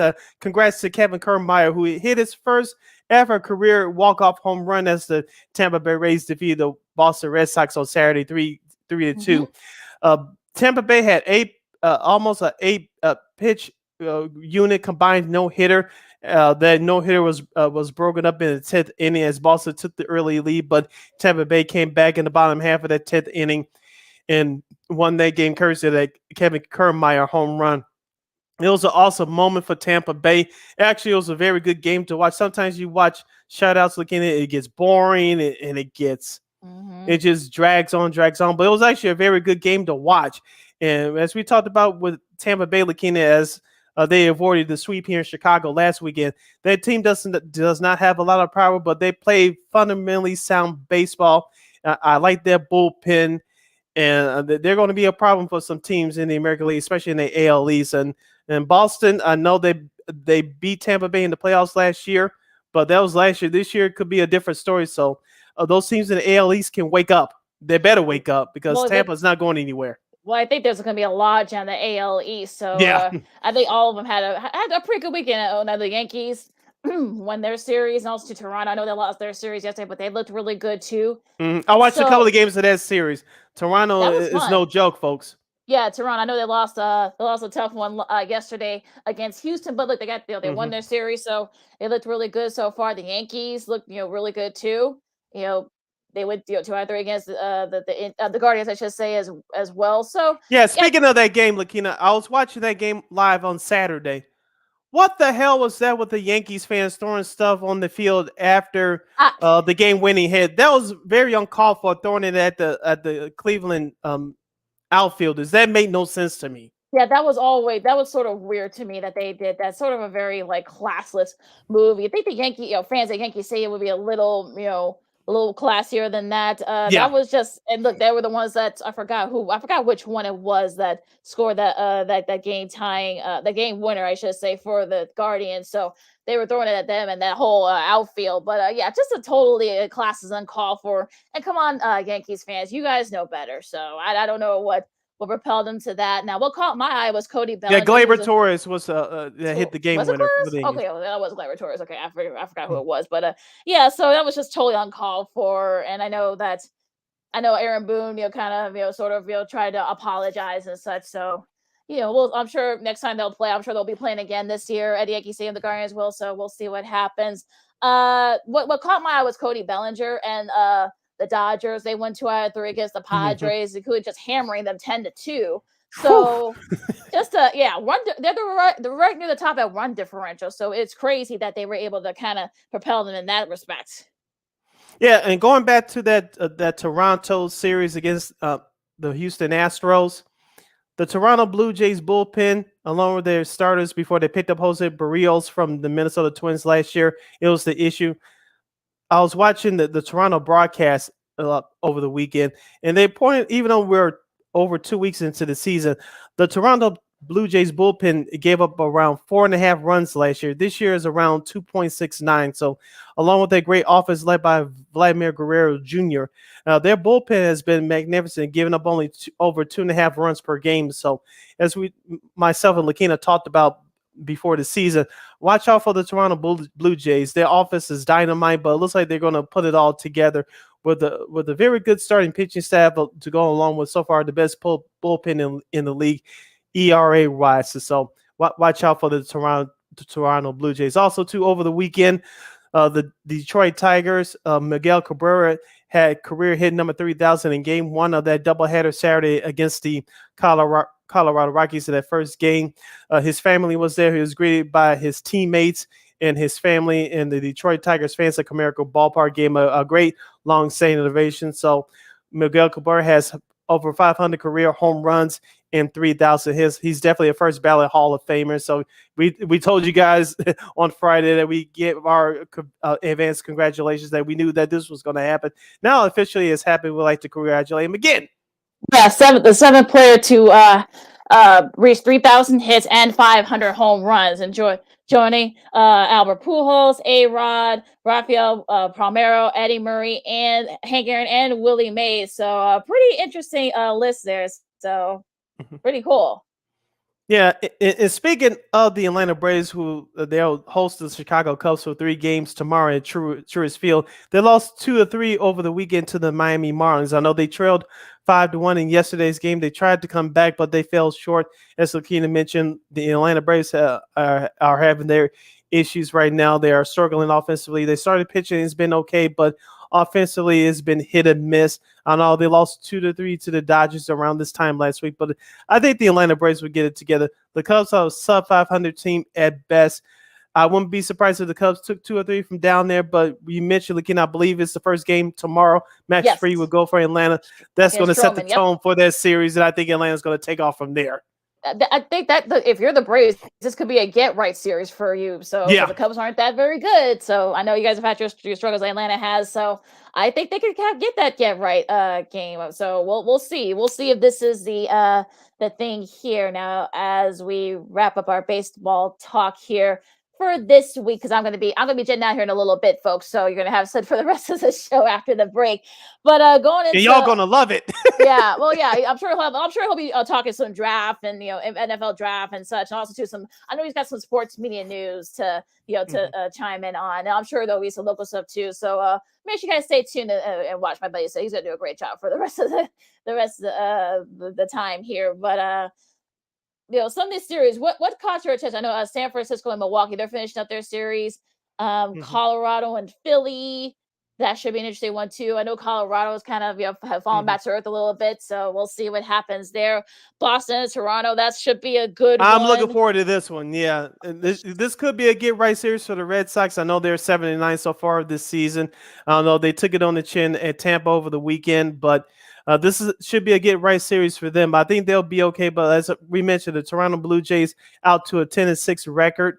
Their bullpen is very good so far. So I know the offense for Boston has been hot and cold here and there. This should be a heck of a series. This should be so much fun. You got Nathan Eovaldi against Jose Barrios. That should be a fun pitching matchup there. Mets and St. Louis should be another good one. The game one tonight. You got Max Scherzer and Miles Mikolas, and the Mets have been really good too. So they're 12-4. They're at the best record in the league right now. So that should be a fun series. Yeah, how many strikeouts would Scherzer get? I'll say 9. 9. I'll get about a little under that. I'll say 8.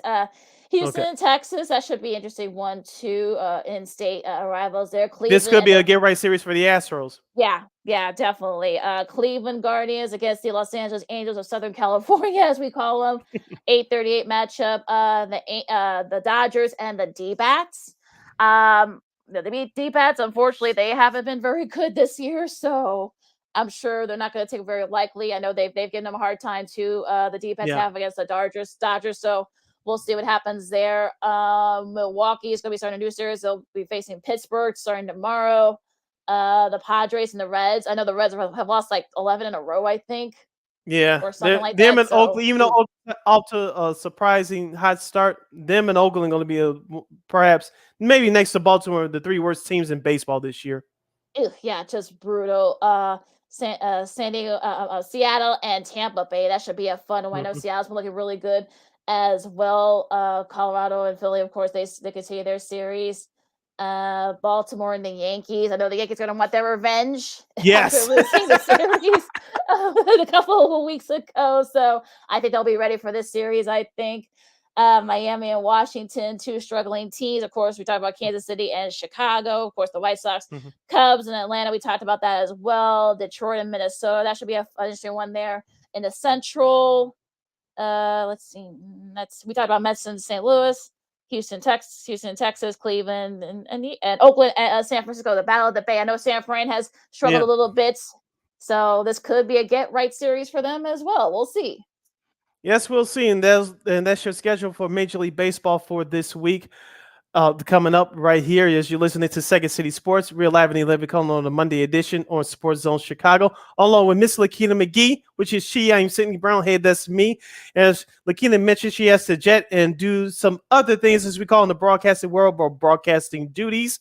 And when we return, I'll give my thoughts about who should the Bears draft this coming Friday. Even though the Bears will not have a first round pick, I'll give you my philosophy of who they should pick, because there's some interesting things that's coming out of Hallis Hall. And maybe, as we mentioned, Lakeena, maybe that's a good thing. They may have a surprise or two on their sleeve. We'll see what happens with that.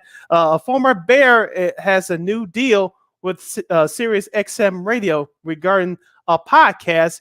And we'll have a whole lot more regarding some sports media news and some more fun nuggets. Along with Miss Lakeena McGee, I am Sydney Brown. You're listening to Second City Sports, the Monday edition, Real Live and Living Color. You're listening to Sports Zone Chicago. AutomotiveMap.com presents the Sports Flash on the Sports Zone Chicago. NBA Thursday, the Bulls dropped their second straight 126-109, the loss at New Orleans. The Bulls are 42-31 with the setback. Zach LaVine led the scoring for Chicago with 39 points. Kobe White had 23. The Pelicans got 30 points from Devontae Graham, 25 from CJ McCollum, and a double-double from Jonas Valanciunas. Up next for the Bulls, they'll try and snap the skid tomorrow night when they visit Cleveland. The Blackhawks put a 2-game winning streak on the line tomorrow when they visit the Vegas Golden Knights. Chicago with a 4-3 win at Los Angeles yesterday. Alex DeBrincat had the shootout winner. Colin Delia made 43 saves through overtime in just his second start of the season. Spring training Thursday, the Angels beat the Cubs 5-4. Today, it'll be the Cubs taking on the Rockies. The Giants beat the White Sox 9-6. Today, the Sox will face the Mariners. For lightning fast sports updates, download the Score app. It's free and one of the most popular sports apps in North America. I'm Chuck Sanders. That's the Sports Flash on the Sports Zone Chicago. Nobody protects you from mayhem like Allstate.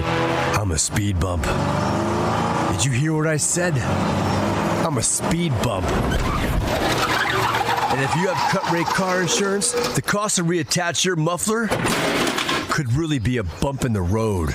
So switch to Allstate, save money, and be better protected from mayhem, like me. Based on coverage and limits selected, subject to terms, conditions, and availability. In most states, prices vary based on how you buy. Allstate Bar and Casualty Insurance Company and affiliates, Northbrook, Illinois. Have you wanted to speak a new language but thought it'd be too difficult or take too much time? Then try Babbel. In just 15 minutes a day, Babbel teaches you conversations that you will actually use. With 14 languages and lesson topics like travel, business, relationships, and more, you'll learn what matters most to you. Babbel. Language for life. Learn a new language with ease. Go to Babbel.com to try for free. That's BABBEL.com.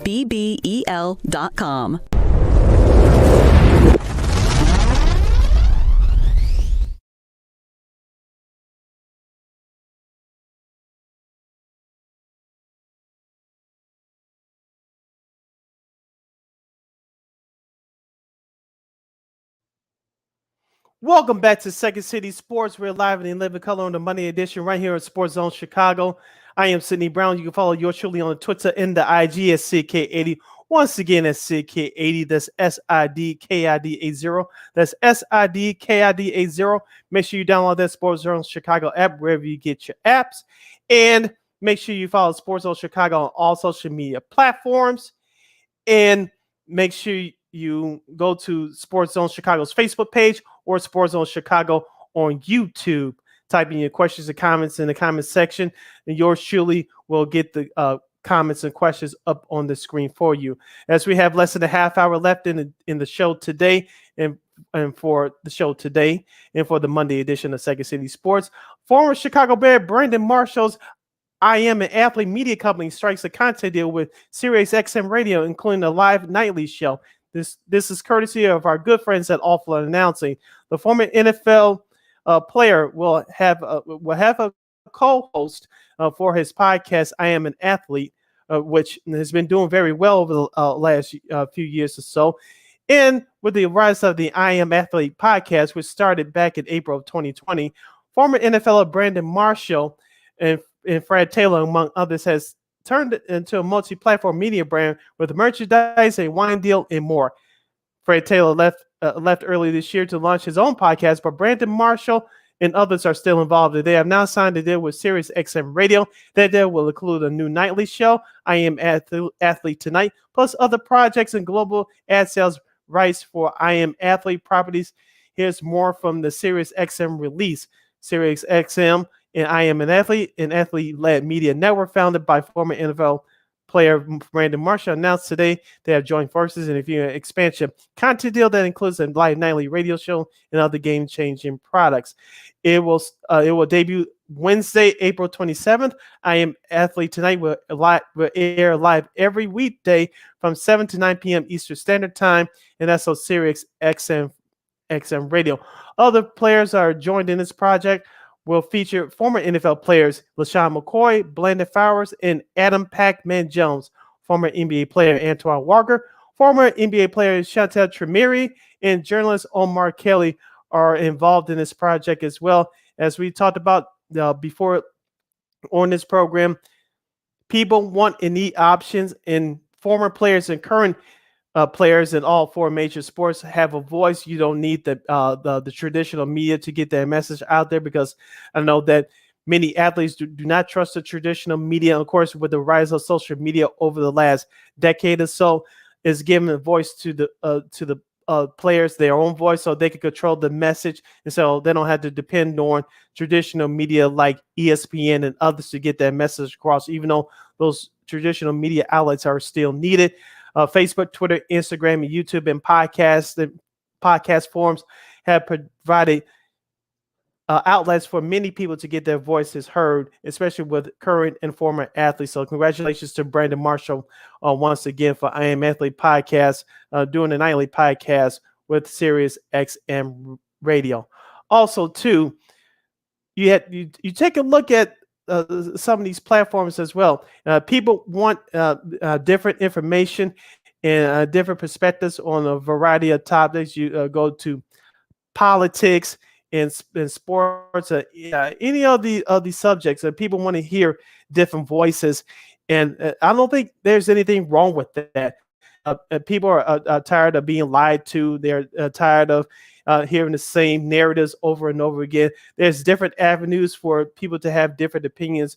Even some of the views that you don't like, you still need to listen to it just to get to see what's on the other side. I know some people are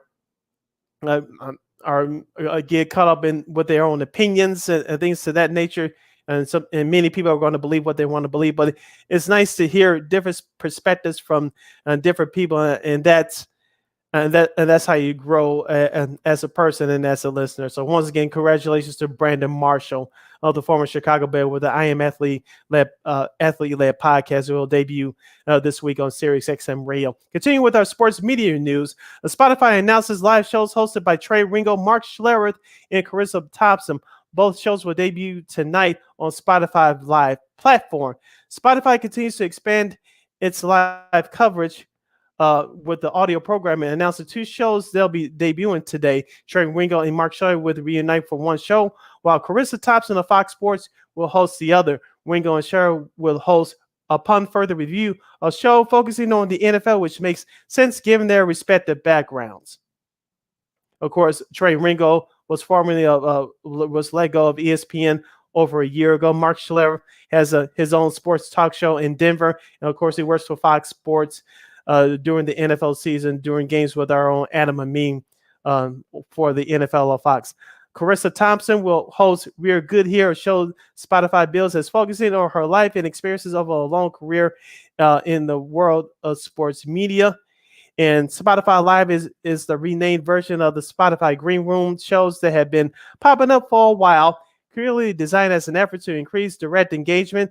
It's sort of a hybrid podcast / radio format where listeners can directly interact with the host for questions and more. The pivot to the format also offers Spotify more exclusivity over programming, rather than listeners being able to find podcasts on any app. Participation in Spotify Live shows obviously requires is also now available directly within the standalone Spotify app. Of course, the shows, if you're interested, premieres tonight at 6 and 7 p.m. Eastern Time. And so if you want to check that show out, that there's another avenue for you to hear different voices given their opinions. You're listening to Second City Sports on Sports Zone Chicago on the Monday edition, live and in living color, right here on Sports Zone Chicago. I'm Sid the Kid. I'm going to take you the rest of the way to the top of the hour, give you more news from the sports media world and more. And right now, if you're a Chicago Bears fan, are you going to do you care about the NFL draft even though your team doesn't have a first round pick? Do you?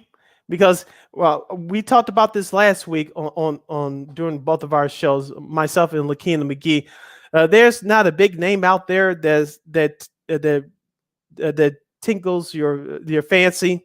Of course, the Bears, our Chicago Bears, do not have a first round pick this year, and so I know people, as of right now, unless they make Ryan Poles makes any surprise trades between now and Thursday, this team will have their 2 second-round picks. I know they have a couple of 4th round, 5th round, and a 6th round pick, I believe, following those 2 second-round picks. And so which players do you think that the Bears should pick? Give me your thoughts at Sports Zone Chicago on Facebook or Sports Zone Chicago on YouTube. Type in your answers there, and I'll get them up on the screen for you. Nomad checks in from our YouTube page. Brandon Marshall has been a really good business mind, and he's branded with some serious success. I couldn't agree with you more, Nomad. And like I said, I'm proud of Mr. Marshall again. And also, he comes back with another comment that the media landscape is changing right before our eyes. That is true from where I am broadcasting now, using StreamYard. You still have Zoom, and you still have other platforms for people to start their own shows, start their own podcasts and networks to get their voices out there. Of course, I'm thankful to Sports Zone Chicago and giving myself and Lakeena and other people an opportunity to get their voices out there. So that's very important to have diverse voices out there. But back to the NFL draft. You're a Chicago Bears fan. What are you looking forward to in the NFL draft? Of course, for many positions of need, you still need offensive line help. You still need a wide receiver to go with Darnell Mooney. But it looks like this team is going to build from within, starting with defense first. Of course, new head coach Matt Eberflus was a former defensive coordinator of the Indianapolis Colts the last 4 years. And so he's going to build from within. From within first, starting with the defensive line. With one of their 2 second-round picks, can they go with the defensive lineman, or will they go with the defensive end, going to we assume a 4-3 system? We shall see. Will they pick up a stud wide receiver with one of those second-round picks? This is the year of the wide receivers, and it looks like they're coming any from everywhere. And so the Bears do have a lot of options there. There's somewhere that they can go. And also, too, they need a backup safety. I know this is going to be a big year for Eddie Jackson because ever since 2018, early 2019, he hasn't played well ever since he got that contract extension. So this is going to be a big year for him. And we'll see what happens going forward with this Bears defense. It looks like this new staff is going to build defense first and put some playmakers, hopefully, around going into the second-year quarterback Justin Fields. You have David Montgomery as your stud running back. He's one of the best durable backs in the league. He's one of the top 3 running backs in the league with yards after contact. So it's hard to bring him down. And let's see what will be the percentage of the Bears running the football, because we saw that with the Indianapolis Colts last year with a guy named Jonathan Taylor. He led the league in rushing in terms of yards and touchdowns scored from that position. Let's see if that success can transfer to here in Chicago, because we all know in years past that's been the Bears' formula of running the football and playing strong defense. Let's see if Coach Matt Eberflus will follow that same format, or will he shake things up a little bit? We'll see what happens with that. Nomad checks in again on our YouTube page. Pick a stud wide receiver at 39, then start trading back to accumulate picks. I couldn't agree with you more, Nomad. The Bears they don't have too much capital left. I don't think GM Ryan Poles is going to try to get a first-round pick. You're going to get that next year, assuming that you're not going to make the playoffs for this upcoming season. You'll get a decent first-round pick, and this team needs more space, more roster space, and more young guys, because for you to win in this league, you're going to have to need younger players and younger players that fit your system. And I know many people, including yours truly, are worried about the Chicago Bears doing bad next year. But this is what happens when you bring in new people and new philosophies. New people are going to have their own ideas, and they're going to bring their own people to carry out that objective. So the Chicago Bears are no different than anybody else in the National Football League. I'm kind of worried about they're going to become the Jacksonville Jaguars of last year. So they're just, quote unquote, giving games away. But if it helps in the long term, so be it. But whatever, that was the dead weight from the previous regime in the Matt Nagy era. Those players need to go. So you give GM Ryan Poles a whole lot of credit for that. And Matt Eberflus, he's still trying to get to know the guys. I know they had the mini camp up at Hallis Hall last week for those 3 days. And so new head coach Matt Eberflus is trying to get to know some of these guys while preparing for the NFL draft. And so I think that the Bears are heading in the right direction, but it's going to take time to see what they can do. I know some people in media here in Chicago were questioning Justin Fields' performance in minicamp. Remember, folks, this is minicamp. All those players up there are not going to be here for training camp coming in July when they go train at Hallis Hall at training camp. So I know the quarterback position is the most important position in football and perhaps in all the sports, but to judge Justin Fields' performance in minicamp is just ridiculous. Just hopefully you'll have better players around him come training camp time so you can implement your system. Everything's not done within 3 days in a minicamp. It's just basically players moving around in pads and shorts to see what this new coaching staff has in terms of moving forward with this franchise. And I got Nomad again checking in on our YouTube page at Sports on Chicago. He says, "Don't underestimate how much talent will be available after the draft." That's true. Lots of talent won't get drafted. That's true, and that's where your scouting comes in. Thank you for that comment, Nomad. And this is it doesn't matter how many scouts that you have in your organization. Do you have the quality of scouts that can do their job? And that's something that the Bears have been questioned about throughout the years. And we talked about former GM Ryan Pace, who's now working with the Atlanta Falcons organization. He couldn't get the picks right as far as first rounders outside of Roquan Smith, but he was able to pick up players later on in the draft, like David Montgomery in the second round a few years ago, Eddie Jackson in the fourth round a few years ago. So, and some of the other difference makers that were picked in the later rounds, you had to give him credit for that. But as far as first rounders, Ryan Pace didn't do so much. So we'll see what Ryan Pace could do after during this draft and after the draft, which players are available. So it's a long way to go for the Chicago Bears, but we'll see what happens on Friday, and we'll give you our deeper preview coming up on Friday's show on Second City Sports on Chicago, who the Bears we realistically think they'll pick.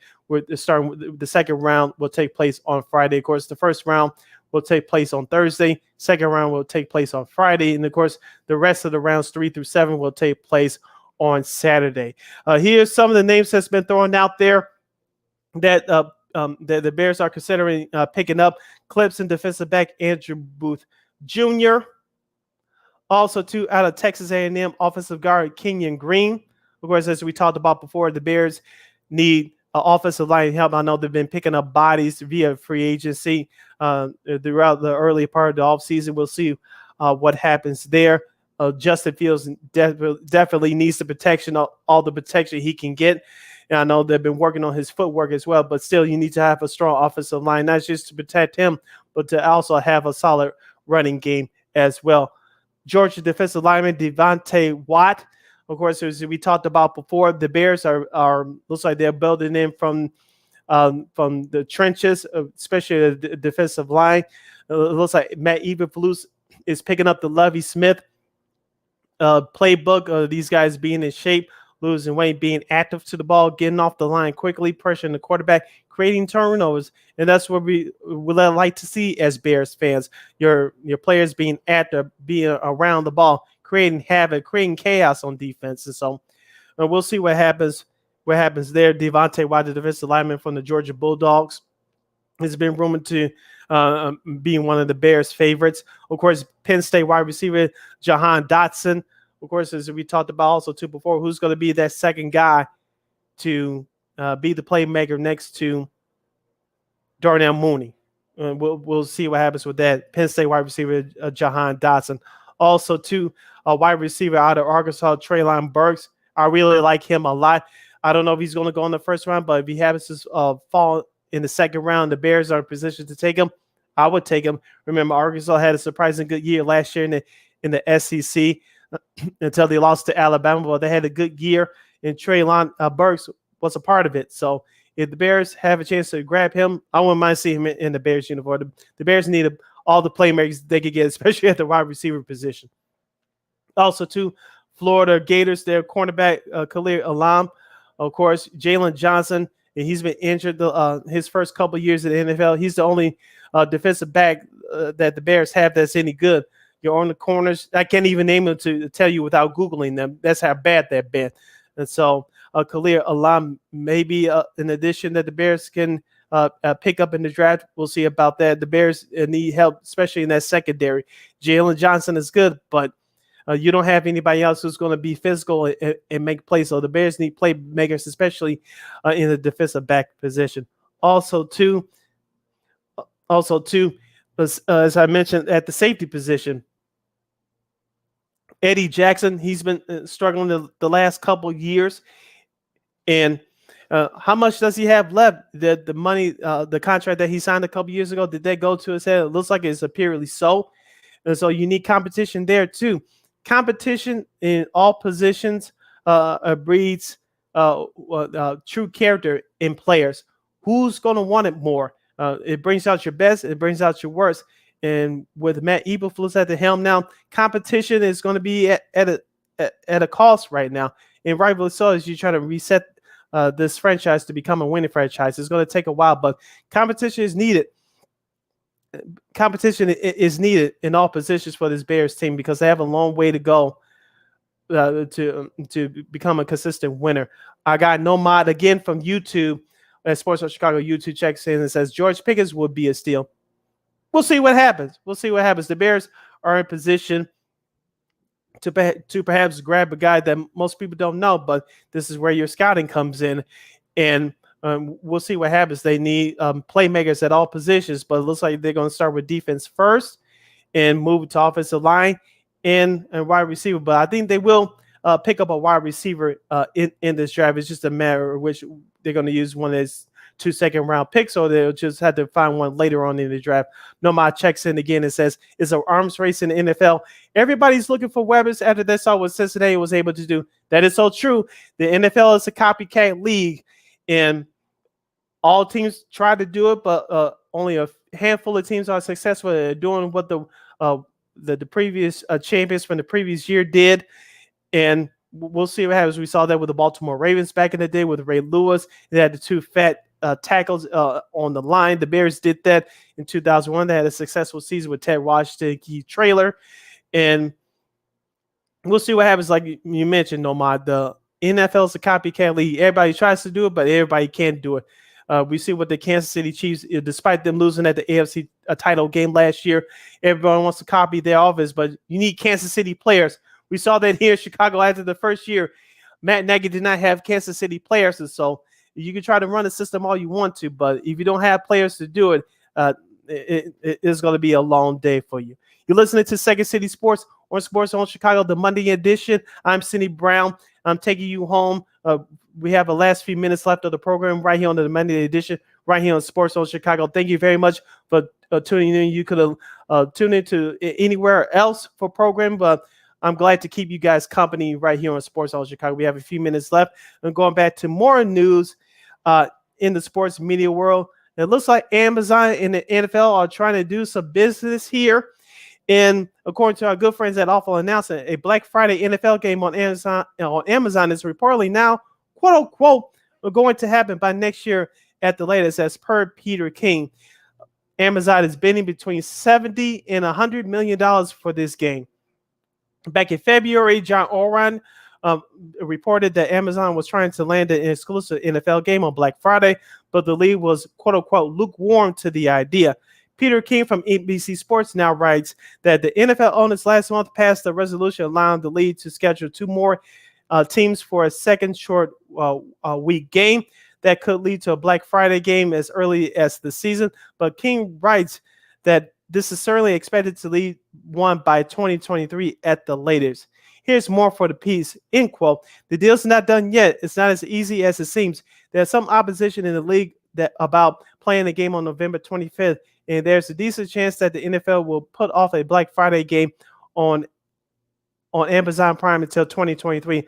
But it's going to happen, I'm told, by next year at the latest. Amazon has made a huge bid for the game, up to between $70 and $100 million for that Black Friday game.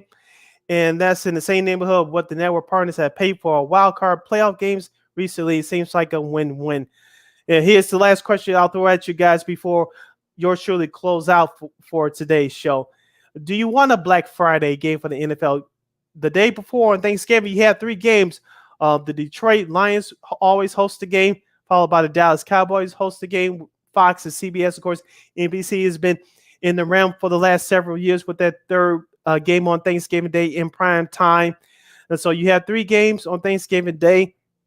It looks like by 2023, you're going to have 1 game on Black Friday. Of course, the NBA plays on Black Friday, but there's no national game there. Of course, you have the National Hockey League with the Thanksgiving Showdown game. Of course, it was moved to ABC this season. Those games start early in the afternoon. But do you want to watch the NFL the day after Thanksgiving? It looks like the NFL eventually is going to turn into an everyday sport. I know traditionally they can't play on Fridays during September, October, and early November because of high school football across the country. But as you see, after the college football season is over, the NFL plays on Saturday afternoons and Saturday nights. So of course, this upcoming season, they're going to have 3 games on Christmas night. Excuse me. While their regular schedule will be played on December 24th. Do you think that the NFL is going to become an everyday sport? You already have Thursday night football, as I mentioned, Saturday football, Sunday, of course, Monday night football. Will we eventually see Tuesday night football or on Wednesday night football? I want to get your thoughts about it. You can go to Sports Zone Chicago's Facebook page or Sports Zone Chicago on YouTube and type in your answers or questions there. You'll surely get them up on the screen for you. Nobody checks in one more time. It says the NFL is America's favorite pastime, which is true. Forget all that nonsense about baseball. That is so true, Nomad. And I'm glad you chimed in with that because baseball at one point was America's pastime, but basketball made its way up through the ranks through the 80s and 90s thanks to guys like Larry Bird, Magic Johnson, Michael Jordan. And of course, football came up in the 90s. Of course, it's the number 1 sport right now because let's be honest here, it's an old dirty word in the room, but yours truly was going to bring it out, and that's called gambling. We play fantasy football now. Gambling on games is legal in many states. It's going to be legal all over within the next few years, and so you can place your bet through FanDuel, DraftKings, and some of these other gambling sites. And so we all watch the NFL because most of us really love football, but for us diehard fans, but especially for the casual fan, it's all about gambling.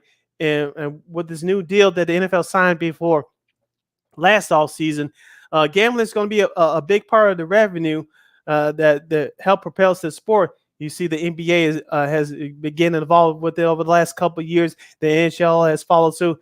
Baseball has followed suit. So you start to see gambling sites sponsor these pregame shows and being part of the sponsor for these games. And so gambling is here. Once it was considered the taboo, one of the dirty taboos of our society, but no more because people love watching games. They had to be entertained as well.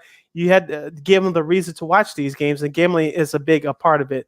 And Nomad checks in once again and says people simply cannot get enough of NFL football, and that's right.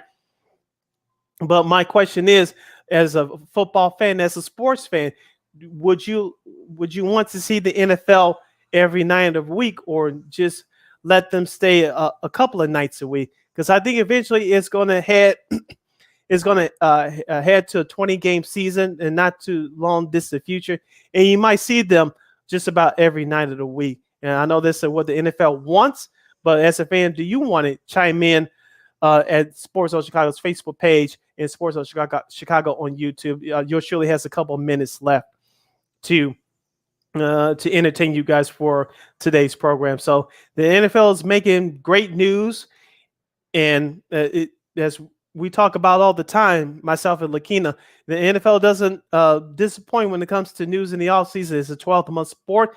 Everybody's trying to keep up. The NBA is not too far behind with their free agency over the summer, and we'll see what happens. Will the NFL become they already become a 12-month sport, but will it become an everyday sport where you want to watch at least one game every night of the week?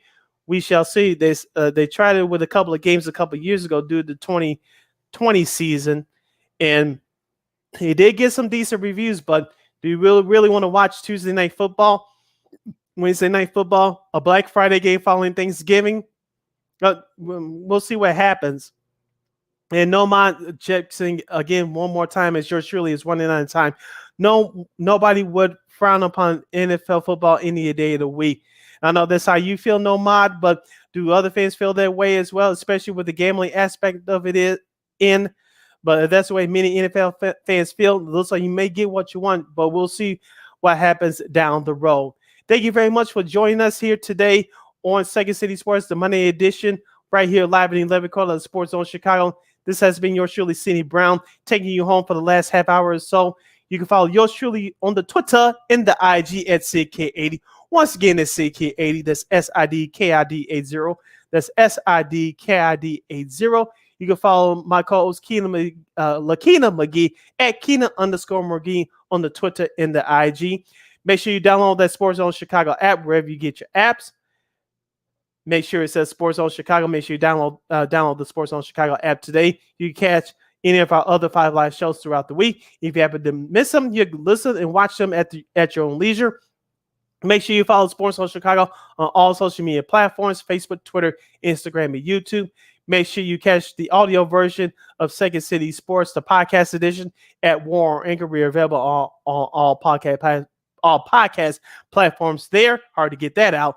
And you can follow War Media on Facebook, Twitter, Instagram, and YouTube. Once again, at WARR Media on Facebook, Twitter, Instagram, and YouTube. And thank you very much in advance. Your support.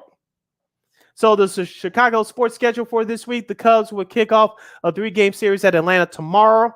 The White Sox will host Kansas City Royals for 3 on the south side. And the Bulls will try to keep their season alive as they'll play Game 5 at Milwaukee on Wednesday in the first round of the NBA playoffs. For Lakeena McGee, I am Sidney Brown. Thank you very much for listening to Second City Sports.